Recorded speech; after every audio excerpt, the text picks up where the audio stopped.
Hello, everybody. Jose Rodriguez here. It is the 11th of November, Veterans Day. I got my hat on, and I will be staying home today. I will not be going out anywhere. Although I could probably go to just about any restaurant today and get a free meal just because of this. And that is always nice. We just had our election. Crazy, crazy night. And people are celebrating or they're rioting, and that is really crazy. I just don't see why people have to riot over an election. But anyway, enough of that. Printing is more important to me at this moment. And I also want to thank everybody for the support that you have given me. I hope you can see this, but we passed the 4,000 subscriber mark, and that is awesome. I never believed in my wildest dreams that this little venture was going to reach such levels. And I am running a program that tells me all of my data and analytics better than YouTube tends to do. And it projects that I will have 20,000 subscribers within the next 5 years. And that is if I am still around to do that. But anyway, that sounds good. And I'm glad that this is actually working and we are able to reach out to all of you guys who are into home printing, which is the biggest goal here.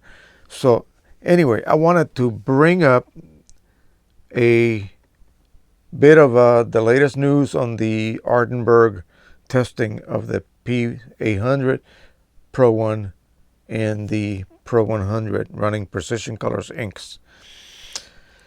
The way they utilize this system that they run is that they have to generate the funds to be able to make that run. And the run costs about $1,200 total to complete the testing process. I'm sure they use some pretty sophisticated lighting equipment or light box where they insert these samples and they expose them to all of this onslaught of light, so to speak, and then they are able to deduce at the end of the process how many megalux it took to begin to cause the first bit of fading. Well, in a more unscientific manner, I decided to run my own little quickie test. And I went ahead and printed one of those test sheets. I trimmed off all the samples. One of them is sitting in front of on the wall of my refrigerator front door. That is, my refrigerator is a wonderful ozone generator. Okay, anything that I paste or hold there on that door will fade within a few months. I have one of these on one of the rooms upstairs on the wall, unprotected. I have one laying around here somewhere. I forgot where I put it. Then this is my control that I put in the dark. And now it's been a complete month, I believe, since I began to do this. And this was because a lot of people were complaining that Precision Colors inks were fading on them, on the Pro 100. And again, I stated that it has a lot to do with the paper and not so much the inks. So I decided to just run this test on Canon's ProLuster, which is one of their more affordable papers. It's not the greatest paper in the world. It's an RC coated paper with lots of OBAs and so forth. And OBAs will fade when exposed to light to the point where once the OBAs are gone, there is a slight color shift, but that will be then, as far as that part of it is concerned, a pretty permanent shift. And any shifting after that, it will be due to the inks. So this is the strip that I placed, and I can't show you, but right over here is the west side of my house. And it's pretty open on that side, so I receive a lot of sunshine. I had to put a curtain or a sheet over my window to block it because it was just putting too much light into the room. Uncontrolled light that would shift in intensity as clouds would drift by. And the video was just horrible. So I decided to cover it up. Well, I went ahead and placed this smack against the glass a month ago. And then this is the control that I placed in the dark. In other words, it's in between two booklets of paper, the cans and papers you see back here. This thing sat between those two pads for a month. So now we're going to go ahead and put the strips side by side so you can see the difference between the two. The one on the left is my window sunlight attack for a whole month. And the one on the right is the one that was in the dark. Now, on the color strips, I see absolutely no change in color balance and or density. And again, I always see a slight shift toward a slightly warmer rendition of those gray patches. But it's so minimal, I'm having a hard time determining if there is actually any difference. Your eye will fool you many times. So I'm going to go ahead later on, after say about 6 months of exposure, I'm going to go ahead and use my Color Monkey itself and take readings directly off of these patches. And then take readings against these here and determine the difference.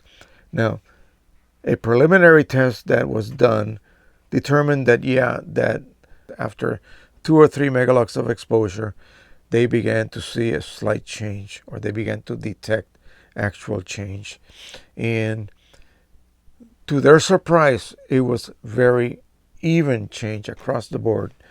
So it wasn't that one particular color, say for instance yellow, had faded to the point where it would then cause a huge color cast on the actual print. Such was not the case. It was actually quite even. And so far from what I can see, I can tell that if there is any fading going on, it's so even I cannot detect it visually. Now remember, a month's exposure, direct sunlight, would be equivalent to about a year exposure on a wall, unprotected. Now, if you put that same print under glass, and just about any glass will protect a print or a drawing or a painting against UV. Glass by itself is a pretty good UV absorber. Now, there is UV absorbing glass that is even better, that can actually absorb just about 99% of all UV. And so that's the best thing that they recommend for you when you're framing a valuable print or something that you value. But actually, regular glass does a pretty good job. So if this has been a month of exposure of bright light, including direct sunlight, on a daily basis, imagine, and I don't see any fading, imagine what you could achieve just even unprotected on the wall. Now, the one on the fridge still looks identical as well. So what this tells me is that apparently that inkset on the Pro 100 using Pro luster paper seems to be working. Now, again, I will see, say 6 months from now, next spring, we'll see what we have. And then I'll be able to report as well. I expect that there will be some shifting. I expect that absolutely. And again, imagine 6 months of a print being exposed directly against a window, even though the window will absorb some UV, but then juxtapose that to a print that's going to be displayed on your wall, say your living room, and maybe lit by more incandescent lighting than daylight. Incandescent lighting contains a lot more infrared than ultraviolet, and it tends to be not as destructive as UV tends to be. So again, this is extremely unscientific. You can chastise me for this type of testing, but I try to do a so-called real world test. And that basically means stick a print where you would likely display it and just wait a year or two. Well, by doing it in the window, I'm trying to accelerate the damage that light would actually produce on a print. And so I would suspect, again, unscientifically, this is many fold the damage that would normally done onto a print. And so that's fine with me. That's about all I need to be able to determine that. Now, the other prints were done on Palo Duro paper, which is, again, a very high quality paper, not like these resin coated papers. So I expect those pigment inks to perform even better. The P 800 with the PC K3 HD inks, and the Pro 1 and Pro 10 with Precision Colors pigment inks for the Canon printers. And so we will see. It should prove to be quite good. And again, like I was telling Michael Chen, who was a little bit worried about testing his dye inks, I said, listen, if you can hang a print on the wall of one of your siblings, young grandson like mine, and in 10-15 years it begins to show a slight shift or a shift in density, he's going to be nearly 15-20 years old, and at that point that photo of that cute 4-year-old will not be relevant anymore. And so that, to me, that's enough longevity for most practical uses. Now, of course, if you are producing prints for sale and they are gallery quality prints and they're going to be sold as a numbered edition and people are buying those to collect, believe me, those folks that buy those prints will never display them. They will be in a special rack with drawers interleaved in acid-free paper and kept in drawers in the dark. They're buying those prints as collectibles, collector's items, so to speak. So again, they're not going to be, in the majority of cases, they're not going to be displayed on the wall. Now, a portrait that you are selling of a family, yeah, that's going to be displayed on the wall. And then if that's the case and you're making good money selling those prints, then I would recommend, of course, that you stick with OEM inks.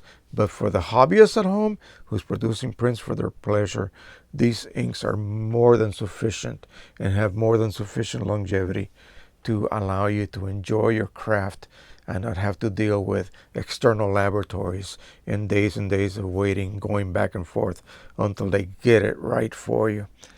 All right, that is it. I didn't want to make this far too long, and so I will bid you all goodbye. I want to again say a big shout out to all my veteran friends out there. Any of you who are U.S. veterans, enjoy this day. This is our day. So thanks once again. Please subscribe, share, and like. And until the next time, everyone, happy printing. Bye-bye.